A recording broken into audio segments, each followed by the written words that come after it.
बांबूला जिल्हा समजला जातो. अशा जिल्ह्यातील एक पीक म्हणजेच एक बांबूचं पीक. आणि बांबू ही पिकाची लागवड अवघ्या 2 वर्षातच उत्पन्न देणारी आहे. बांबूच्या पिकाची लागवड होते, पण त्यापुढे काय? ह्या प्रश्नाचे उत्तर आम्ही जाणून घेण्यासाठी आलो आहोत कुडाळ येथे कॉनबॅक प्रोजेक्टमध्ये. आणि माझ्यासोबत आहेत आदरणीय हुडावडेकर सर.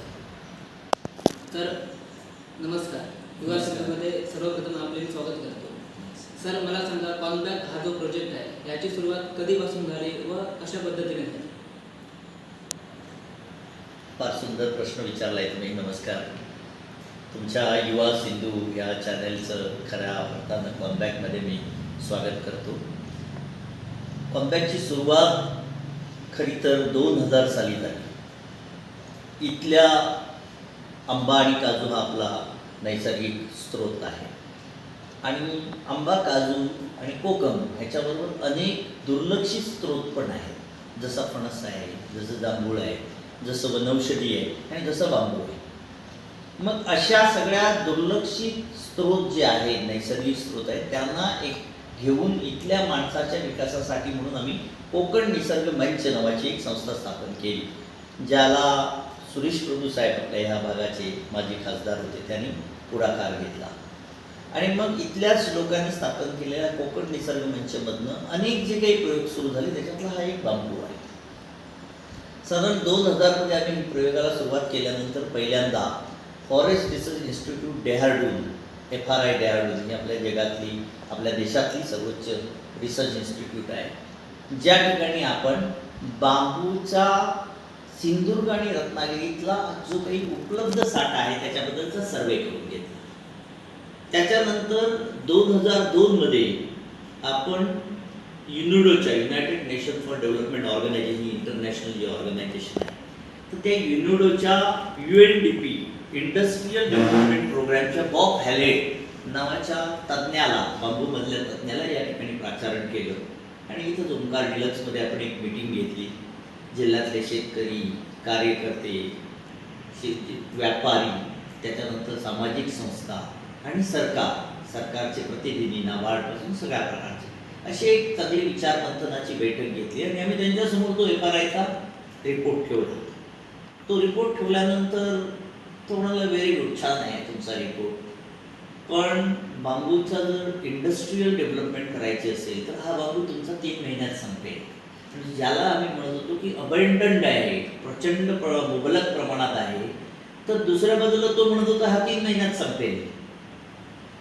मग आम्ही म्हटलं असं काय आहे? तर तो म्हणाला, बांबूपासून जगामध्ये बांबू बोर्ड तयार होतो, इंडस्ट्रियल बोर्ड तयार होतो, जसं आपलं लाकडाचं प्लायवूड बनतं, आणि ज्याच्या जगातला सगळ्यात महागडा बोर्ड म्हणून तो विकला जातो.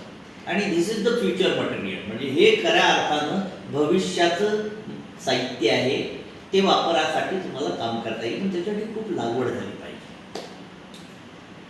आमच्या लक्षात आलं की हे खूप मोठा दायरा आहे, त्यामुळे आम्ही छोटी संस्था होतो, प्रयत्न करत राहिलो. तत्काळ काही मोठा इंडस्ट्रियल डेव्हलपमेंट प्रोग्राम करणं शक्य नव्हतं, पण आम्ही सायमल्टेनियसली लोकांना बांबू लागवडीसाठी प्रवृत्त करायला लागलो. मग बांबू लागवड करायची तर काय करायची? तर आपल्याकडे जो पारंपरिक बांबू आहे, मांडगा, त्याला स्टुडो एक्सिटेंथरा स्टॉक्सी असं सायंटिफिक नेम आहे, तर तो जो मांडगा बांबू आहे सगळ्या लोकांच्या शेतामध्ये आहे. तर हा शेतामधल्या बांबूमध्ये वाढ करा, आता आड्यावर लावताय तर पूर्ण शेती म्हणून करा, असं आम्ही प्रमोट करायला लागलो. मग त्याच्यात अडचण अशी होती की तो बांबू बीपासून येत नाही, कारण त्याचं बी असतं ते पोलं असतं. मग तो बांबू कोंब, पारंपरिक पद्धत कोंब लावतात, मग तो खूप लावण्याची अडचण होती. हे काम करत असताना साधारण 2004मध्ये प्रमोशनचं आपल्या परीनं काम करत असताना आम्ही एक रिपोर्ट तयार केला तज्ज्ञांना आणून, ग्रो विथ एन्व्हायरमेंट, म्हणजे निसर्गासोबत जगा. आणि मग जगायचं असेल तर काय, तर बांबूपासून जगामध्ये काय काय इंडस्ट्रियल अपॉर्च्युनिटी आहे, काय काय उद्योग करता येतील, याचा एक पर्स्पेक्टिव्ह रिपोर्ट तयार केला. आणि देशातल्या चांगल्या उद्योजकांना पाठवला की आमच्याकडे खूप बांबू आहे आणि हा रिपोर्ट आहे, ह्याच्यापासून हे उद्योग केला तर आमच्या कोकणामध्ये क्रांती होईल. पण समभाव ते खूपसं रुचलं नसावं, कदाचित तितकंसं आवडणारं नसावं, त्याच्यात पैसे कमी मिळत असतील कदाचित, म्हणून असेल, पण त्याला खूपसा रिस्पॉन्स मिळाला नाही. आणि मग तोही प्रयत्न आमचा खूपसा यशस्वी झाला नाही. म्हणून 2004 मध्ये पुन्हा एकदा आम्ही INBAR, international network for bamboo and rattan. INBAR ही इंट्रा गव्हर्नमेंटल इंटरनॅशनल ऑर्गनायझेशन आहे, बेस्ड इन चायना बेजिंग, आणि 46 मेंबर कंट्रीज आहेत. म्हणजे भारत देश हा त्याचा एकमेव जे सदस्य देश आहे. म्हणजे आपण जसं एखाद्या संस्थेचे सभासद असतो तसं भारत देश त्याचा सभासद आहे. त्याच्यातलं सुद्धा बॅकग्राऊंड असं होतं की सुरेश प्रभू साहेब साधारण 1997 मध्ये ज्यावेळी आपल्या देशाचे पर्यावरण मंत्री झाले त्यावेळी आपण त्या संस्थेचं सभासदत्व घेतलं, ट्रिटी साईन केली. तर प्रभू साहेबांच्याच मदतीनं 2004 मध्ये इनबारला या ठिकाणी इन्व्हाइट केलं. नाबार्डनं त्यांचा संपूर्ण येण्या जाण्याचा खर्च आणि इथल्या व्यवस्था केलेल्या आणि त्यांच्या पुढाकारातून त्यांचे डायरेक्टर प्रोग्रॅम्स, त्यांचं नाव रामानुजा राव, आपल्या देशातलाच नागरिक, परंतु जागतिक स्तरावरचा शास्त्रज्ञ बांबूमधला जो चायना बीजिंगमध्ये डायरेक्टर प्रोग्राम होता जगातल्या मोठ्या संस्थेचा, त्यांना इथं पाठवलं.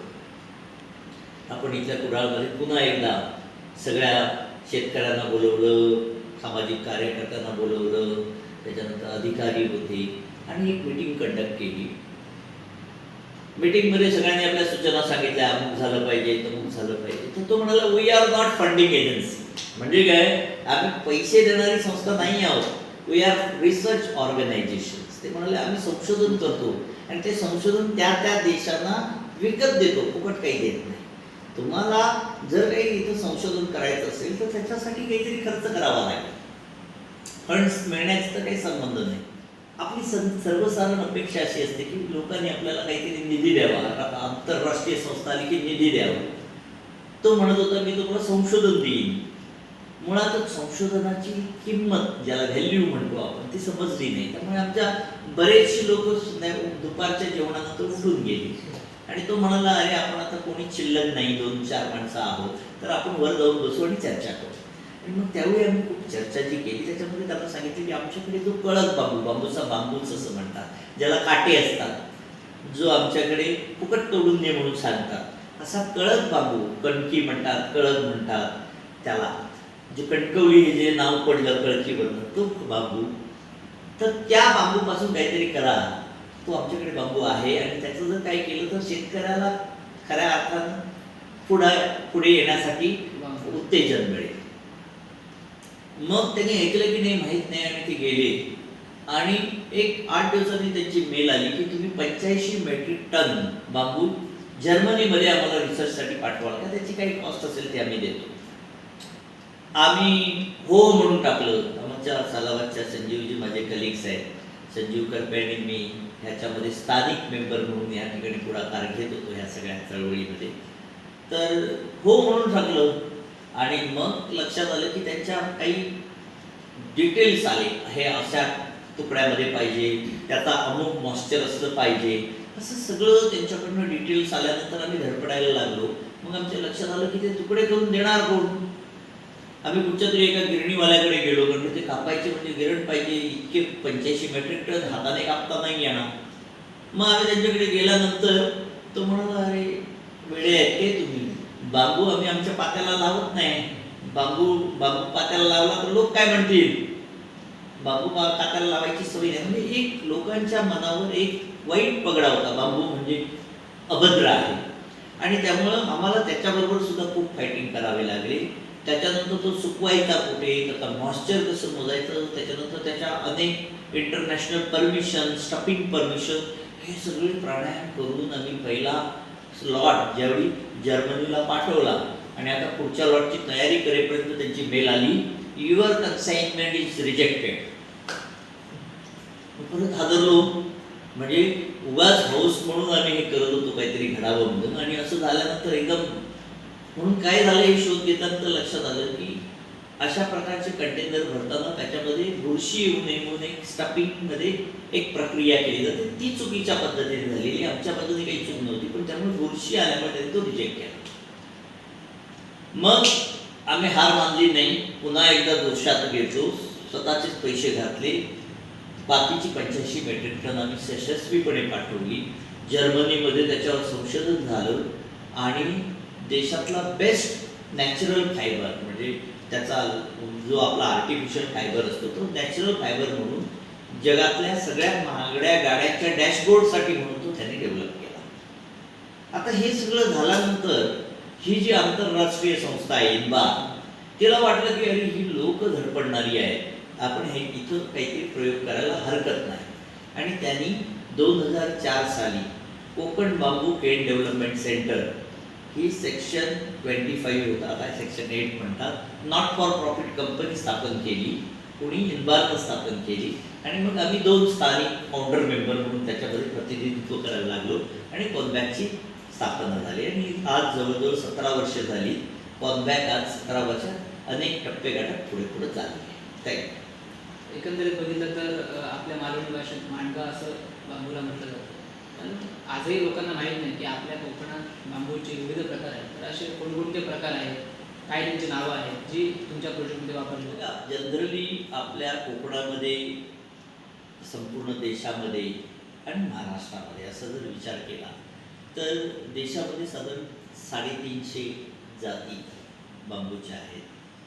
आपल्या महाराष्ट्रामध्ये साधारण 180 प्रकारच्या जाती आहेत. आणि त्याच्यामध्ये कोकणामध्ये साधारण जास्तीत जास्त 5 प्रकारच्या मूलभूत जाती आहेत. पोट जाती आहेत पण मूलभूत जाती आहेत.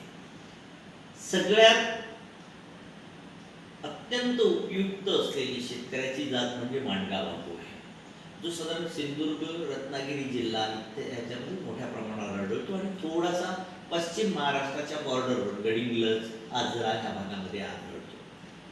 मी मगाशी सांगितलं ज्याला स्टॉक्सी असं म्हणतात. दुसरा जो बांबू आहे त्याला मानवेल म्हणतात. स्टिक्टस असं त्याचं नाव आहे.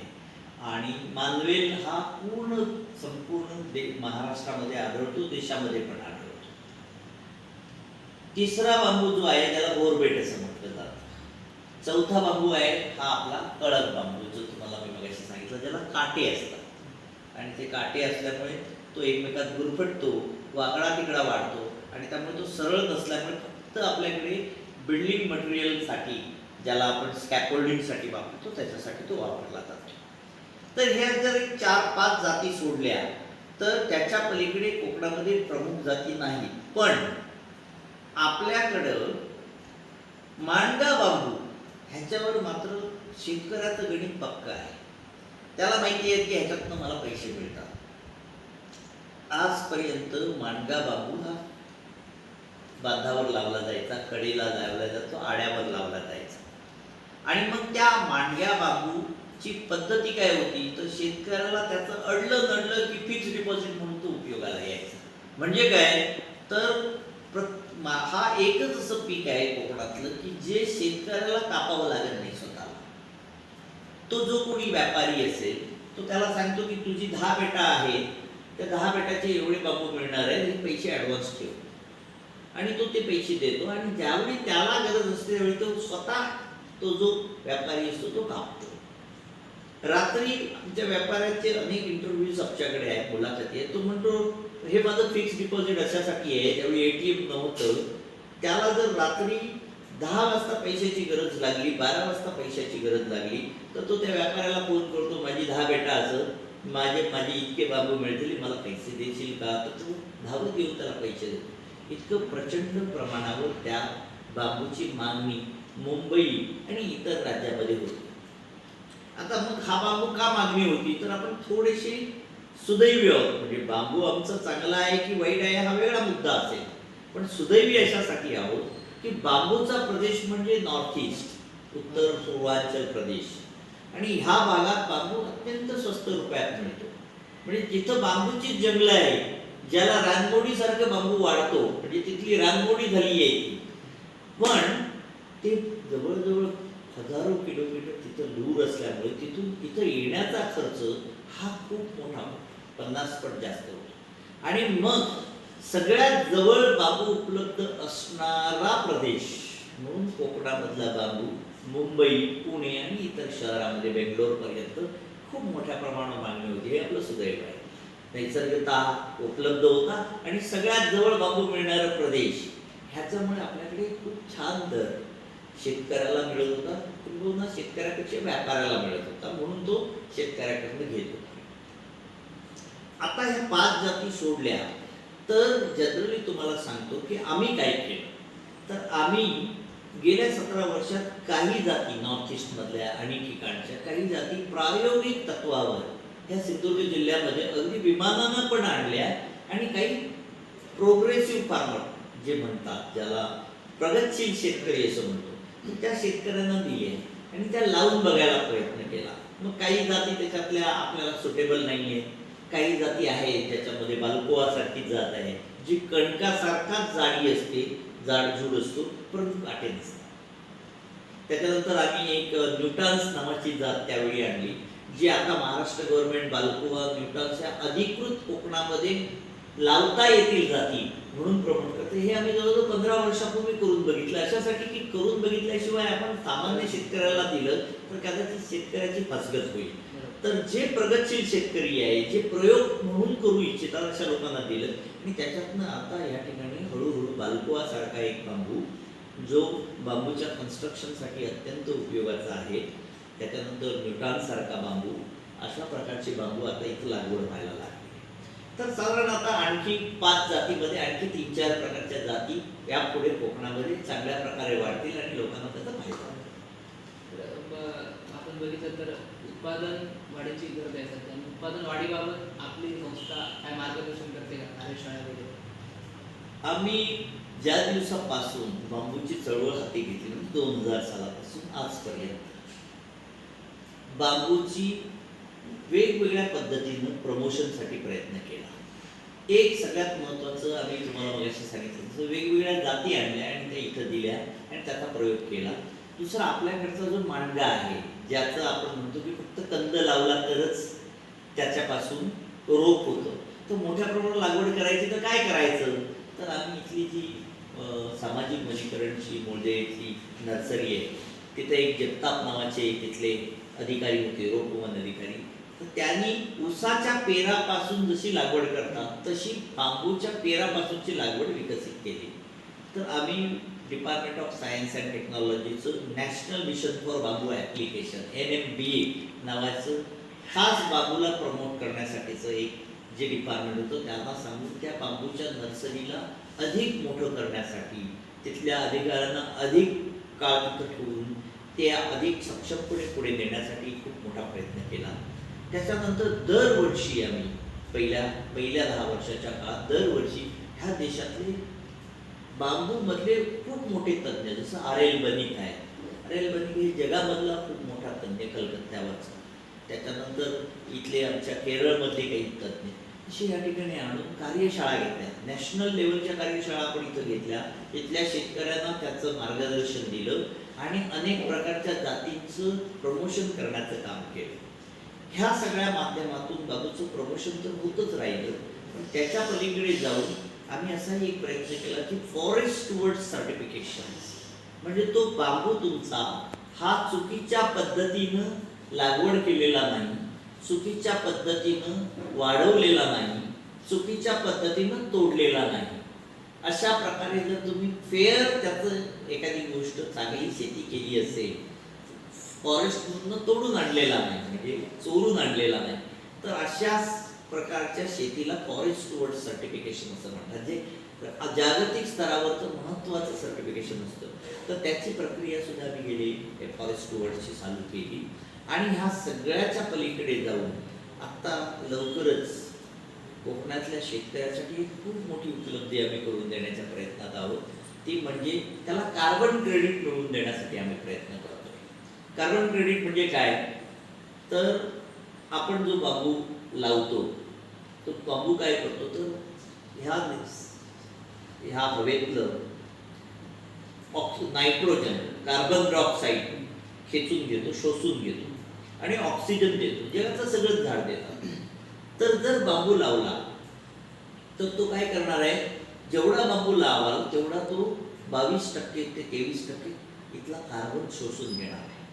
तो शोषून घेऊन जर तुम्ही तो कापला आणि वापरला तर काय होणार आहे, तितका कार्बन, म्हणजे आता ही खुर्ची आहे, तुम्ही बसताय ती खुर्ची आहे, ही जर तुम्ही 100 वर्ष वापरली तर ह्याच्यामध्ये कार्बन प्रिझर्व झाला आणि तो क्रेडिट झाला म्हणजे तुम्ही तो वापरलेला राहिला, बरोबर आहे ना.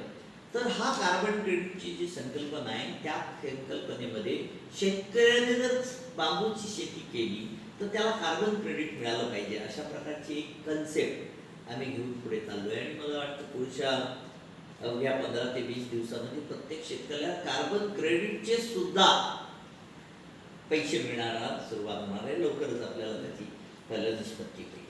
म्हणजे तुम्ही म्हटलं की कार्बन क्रेडिटचे पैसे मिळणार, परंतु जेव्हा उत्पादने तयार करताना तो बांबू लागतो, तो बांबू शेतकऱ्यांकडून घेताना तुम्ही काय बाजारभाव आकारता? Very good. बघा, आम्ही ज्यावेळी बांबूची चळवळ सुरू केली 2004 मध्ये प्रत्यक्ष कोनबॅकच्या माध्यमातून, त्यावेळी ह्या जिल्ह्यामध्ये 12 रुपये बांबूची एक पोल काठी, 18 फुटाची काठी असते आपल्याकडे, तिचा दर होता 12 रुपये.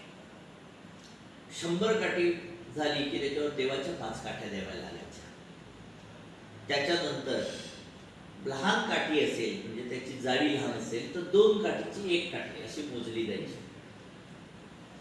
आणि मग व्यापाऱ्यांना पैसा मिळायचा, व्यापारी व्यापारासाठीच पैसा मिळवतो, त्याच्यात काही विरोधात बोलायची गरज नाही, त्याचं ते बरोबर होतं. पण शेतकऱ्याला खऱ्या अर्थानं बांबू एखादा कसा योग्य पद्धतीनं हार्वेस्ट केला पाहिजे, म्हणजे तो चांगल्या प्रकारे वाढवला पाहिजे आणि कापला पाहिजे, ह्याचं ज्ञान नव्हतं. मग काय व्हायचं की बांबू 2 ते 3 वर्ष झाली की त्याच्यावर डाग पडायला लागायचे. जसं माणूस मॅच्युअर झाला की त्याला केस पिकायला लागतो, तसं त्याच्यावर डाग पडायचे.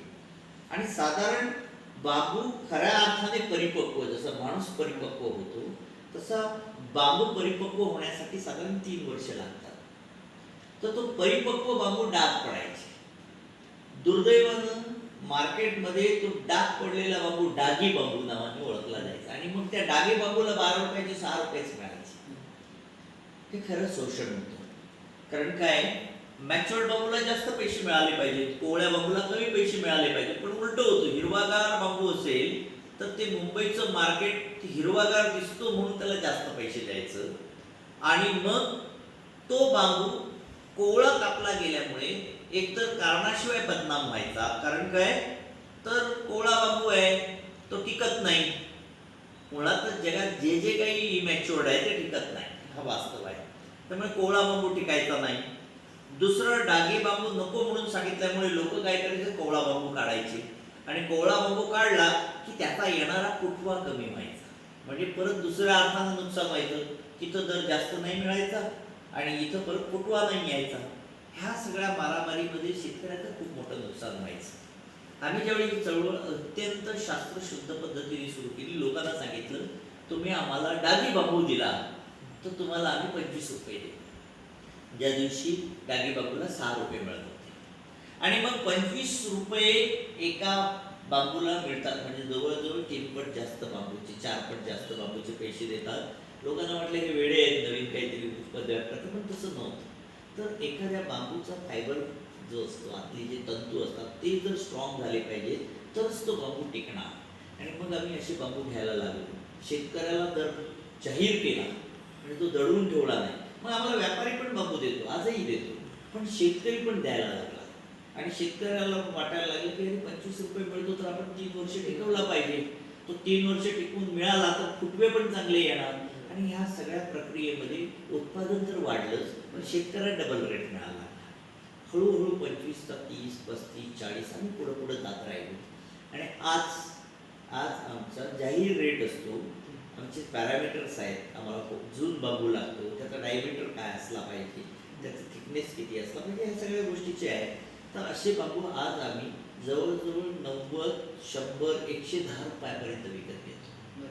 ज्याच्यामुळे काय झालं की मार्केटचा दर पण वाढत गेला आणि आज मार्केटचा दर सुद्धा जवळजवळ 60 रुपये बांबूचा पोल इतका वरती जाऊन पोहोचला. मला असं वाटतं की त्या चळवळीमधला सगळ्यात मोठा आत्मा म्हणून आम्ही काय केलं तर बांबूला योग्य किंमत देण्यासाठी खूप मोठं एक अंतर्गत एक मुवमेंट उभी केली की ज्याच्या माध्यमातून लोकांना समजलं की मार्केटमध्ये योग्य बांबू काय, तो योग्य वेळी कधी कापला पाहिजे आणि त्याची खरी किंमत काय. आणि त्याच्यातून खूप शेतकऱ्यांना फायदा झाला. अनेक शेतकरी त्याच्यात पुढे आले आणि खूप मोठ्या प्रमाणात शेती सुरू झाली. एकंदरीत आपण बघितलं तर बांबूपासून सुंदररित्या उत्पादने तयार होतात. मगाशी पण आपण बघितलं तर एक आकर्षक अशा वस्तू आहेत. तर अशा उत्पादित होणाऱ्या मालाला कशी व कुठे बाजारपेठ आहे? चांगला प्रश्न आहे. बघा, मुळात तुमच्या प्रश्नाच्या पूर्वी मी थोडंसं सांगतो की बांबूमध्ये जगामध्ये जवळजवळ 1,20,000 प्रकारच्या वस्तू डॉक्युमेंटेड बनवल्या जातात. फक्त आपल्या देशामध्ये पारंपरिकतेच्या पलीकडे आपण पोचलो नाही, पण जगात खूप मोठी बांबूमधनं खूप मोठी क्रांती झालेली आहे. चायनासारख्या देशामध्ये बांबूच्या पासूनचं एक संपूर्ण इकॉनॉमीमधलं 2% अचिव्हमेंट ही बांबूच्या उद्योगात होते. अशा वेळी आपल्याकडे बांबूच्या माध्यमातून जेवढी आम्ही काम करायला सुरुवात केली तेवढी आम्ही तीन सेक्टर निवडले. एक, आपल्या ज्या पारंपरिक महिला, ज्या बांबू कारागीर महिला आहेत, ते गावामध्ये ज्या महिला काम करतात, एस सी कम्युनिटीच्या काम करतात, तर त्यांच्या ज्या पारंपरिक कारागिरीला एक पुनरुत्थान करणं. दुसरं, बांबूपासूनचं फर्निचर, सुबक फर्निचर बनवणं. आणि तिसरं, बांबूपासूनचं अत्यंत आंतरराष्ट्रीय दर्जाचं बांबूचं कन्स्ट्रक्शन करणं, म्हणजे कॉटेजेस बनवणं, जे टुरिझम इंडस्ट्रीमध्ये चालतं. अशा 3 सेक्टरमध्ये आम्ही काम करायला लागलो. आणि ह्या 3 सेक्टरमध्ये काम करत असताना आज 17 वर्ष झाली. तुम्ही विचारलेल्या प्रश्नाचं उत्तर असं असेल की 17 वर्षानंतरही आम्ही खूपसं काही आमचा जाहिरात किंवा त्याची वेबसाईट असं काही नाही करता 17 वर्षात जवळजवळ माझ्याकडे आज 150 लोक फुल टाईम काम करत आहेत इथं, जी फक्त आणि फक्त क्वालिफिकेशन वाईज 10वी ड्रॉपआउट्स किंवा जराशी 10वी ते 12वी झालेली, काही उद्योगाचं साधन नसणारी माझ्याकडे येत होती. ज्यांना मी आज 1,500 रुपये सुरुवात केलेली, त्यांना आज मी 35,000 रुपये देतो. आणि एक खऱ्या अर्थाने गावागावातल्या छोट्या छोट्या लोकांना आपण एका कारागीर लेवलचा दर्जा दिला आहे. आणि कन्स्ट्रक्शनमध्ये आपण देशात आणि विदेशात आज खूप मोठ्या प्रमाणावर काम करतोय. फर्निचरमध्ये सुद्धा ज्यावेळी आमच्या कन्स्ट्रक्शनचं काम चालतं त्यावेळी फर्निचरचं सुद्धा त्याच्यामध्ये काम चालतं.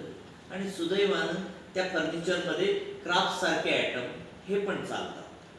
आता क्राफ्टमध्ये आपण साधारण 3 वर्षापूर्वी कुडाळ तालुक्यातल्या महिलांसाठीचा एक क्लस्टर डेव्हलपमेंट प्रोग्राम केला. 300 महिलांना एकत्र करून MSME मिनिस्ट्रीचा खादी ग्रामोद्योग आयोगामार्फतचा हा कार्यक्रम आहे. स्फूर्ती योजनेअंतर्गत.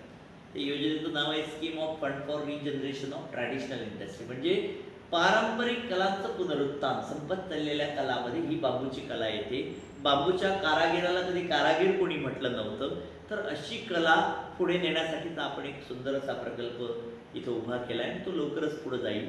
आणि मला सांगायला आनंद हा आहे की 300 कारागिरांना घेऊन केलेला हा जो प्रकल्प आहे, त्या प्रकल्पाला ऐकिया हे जगातला होम ॲप्लिकेशनमधला जगातला मोठा ब्रँड आहे.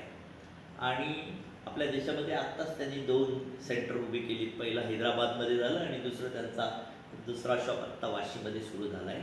तर त्याने इंडियामधला, आपल्या देशामधला पहिला बांबूचा पार्टनर म्हणून आपल्याबरोबर ट्रीटी साईन केली. आणि मला आनंद हा आहे की साधारण ह्या प्रकल्पामध्ये भविष्यामध्ये किमान 5,000 लोकांना, महिलांना ह्या कारागिरीतनं पैसा मिळेल, त्यांना रोजगार मिळू शकेल. फर्निचर इंडस्ट्रीमध्ये सुद्धा आम्ही अलीकडेच एक बांबू फर्निचर क्लस्टर प्रोग्राम उभा केला आहे. साधारण 100 फर्निचरच्या कारागिरांना एकत्र करून या ठिकाणी MIDCमध्ये क्लस्टर डेव्हलपमेंट प्रोग्राम केला आहे, जो फुल्ली मेकॅनाइज असेल. बांबूपासून जो बोर्ड बनेल आणि त्या बोर्डापासूनचं फर्निचर बनेल. आणि ह्या सिंधुदुर्ग जिल्ह्यातले पारंपरिक आपला जो कारागीर आहे फर्निचर बनवणं, त्याच्यासाठीची एक खूप मोठी उपलब्धी आहे. मला आजच्या तुमच्या या प्लॅटफॉर्मच्या निमित्तानं आव्हान करायचं की त्याचा सुद्धा लाभ आपल्या सिंधुदुर्ग जिल्ह्यातल्या फर्निचरमधल्या सुतार समाजाच्या किंवा मेस्त्री समाजाच्या कारागिरांनी करून घेण्याची गरज आहे. भाग राहिला कन्स्ट्रक्शनचा, तर आम्ही जगामध्ये खूप ठिकाणी काम करतोय. ज्यांना आपल्यासोबत यायचं आहे अशा लोकांसाठी आम्ही कधीही आमची टेक्नॉलॉजी, आमचं तंत्रज्ञान दडून ठेवलं नाही. तर ज्याने आमच्याबरोबर यायचे त्यांनी जुळावं, शिकावं, स्वतःचा उद्योग करावा, त्याच्यासाठी आम्ही कायम स्वागत करतो. एक वेगळा प्रश्न विचारतोय की एकीकडे पर्यावरणाचा ऱ्हास होत आहे, तर अशामध्ये बांबू या पिकाची काय भूमिका आहे? अत्यंत सुंदर प्रश्न आहे तुमचा, जो फक्त फक्त आणि फक्त बांबूलाच सुटेबल असा प्रश्न, बांबूला जास्त निगडीत आहे असं मला वाटतं. पर्यावरण आणि बांबू हे खूप जवळचं नातं आहे. तुम्ही जर एखाद्या लाकडाची वस्तू वापरली तर ती नैसर्गिक असते पण पर्यावरणपूरक नसते. कारण काय, लाकडाचा, झाडाचा, पर्यावरणाचा ऱ्हास होतो. तुम्ही मार्बल, ग्रॅनाईट असं काही वापरलं तर त्याच्यामुळे काय होतं, तर नैसर्गिक असतं पण निसर्गाचा ऱ्हास होतो. पण बांबू जर तुम्ही वापरला तर बांबूमुळे काय होतं, तर पर्यावरणाचा ऱ्हास कधीच होत नाही. आता तुम्ही म्हणाल का होत नाही, तर तुम्हाला सांगतो, बांबू हे गवत आहे, राक्षसी गवत, जायंट ग्रास असं त्याला म्हणतात. साधारण 3 महिन्यात पूर्ण क्षमतेने वाढणारं, कितीही डायमीटर असून द्या, आणि 3 वर्षामध्ये अत्यंत कमी काळात, म्हणजे जगातलं कुठचंही पीक हे 3 वर्षात मिळत नाही, तर हे पीक तुम्हाला 3 वर्षामध्ये परिपक्व होतं आणि ते कापल्यानंतर, झाड कापल्यानंतर ते संपतं, जगातलं काही वापरल्यानंतर संपतं. पण नैसर्गिक असलेलं हे पीक तुम्ही कापल्यानंतर आणखी चौपट वाढतं. त्यामुळे त्याला पर्यावरणपूरक असं म्हटलं जातं. दुसऱ्या बाजूला बांबू तुम्ही सगळ्यात कमी कालावधीमध्ये तुम्हाला उत्पन्न देतं. तिसरी गोष्ट म्हणजे तुम्ही बांबू जर वापरला तर बांबू तुम्हाला काय करतो, तर ऑक्सिजन तुम्हाला जास्तीत जास्त हवेमध्ये देत असतो आणि कार्बन डायऑक्साईड शोषून घेत असतो. इतर झाडांच्या तुलनेत त्याचं खूप मोठं चांगलं बेनिफिट असतो. आणि त्याच्यामुळे जर तुम्ही तेवढ्या वस्तू बांबूच्या वापरल्या तर त्याच्यामुळे काय होतं, तर तो शोषलेला कार्बन क्रेडिट म्हणून तुमच्याकडे जमा होतो आणि ज्याच्यातनं पर्यावरणाची खूप मोठी अशी मदत होते. म्हणून बांबूला पर्यावरणपूरक असं साहित्य मानलं जातं.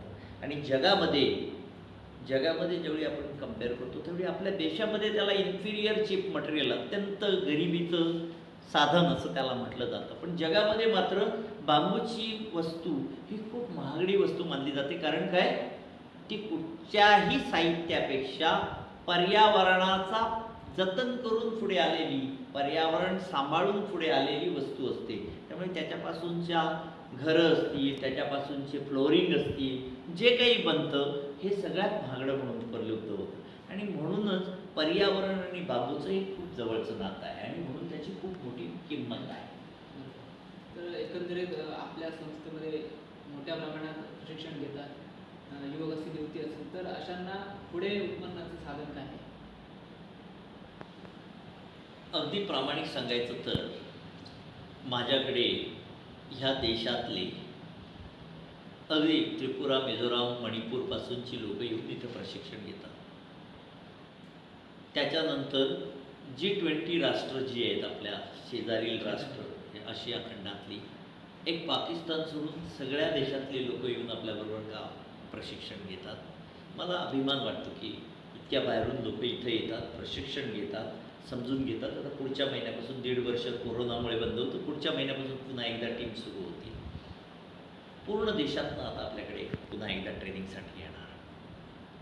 आम्ही आमच्या संस्थेची भूमिका ही कायम पूर्णपणे खुली ठेवली. कधीही कुठच्याही गोष्टी दडवून राखून कुणाला दाखवण्याचा प्रयत्न केला नाही, ना शिकवण्याचा प्रयत्न केला. आज माझ्याकडे 150 लोक फुल टाईम इथं काम करत आहेत. काही उद्योजक आमच्याबरोबर काम करून या ठिकाणी जिल्ह्यामध्ये स्वतःचे उद्योग आत्ता उभे करू लागले. तरीसुद्धा आम्ही खूप समाधानी नाही अशासाठी की आजच्या नव्या पिढीनं जगाचं खऱ्या अर्थानं फ्युचर म्हणून जर बांबूकडे यायचं ठरवलं तर बांबूमध्ये खूप मोठी ताकद आहे.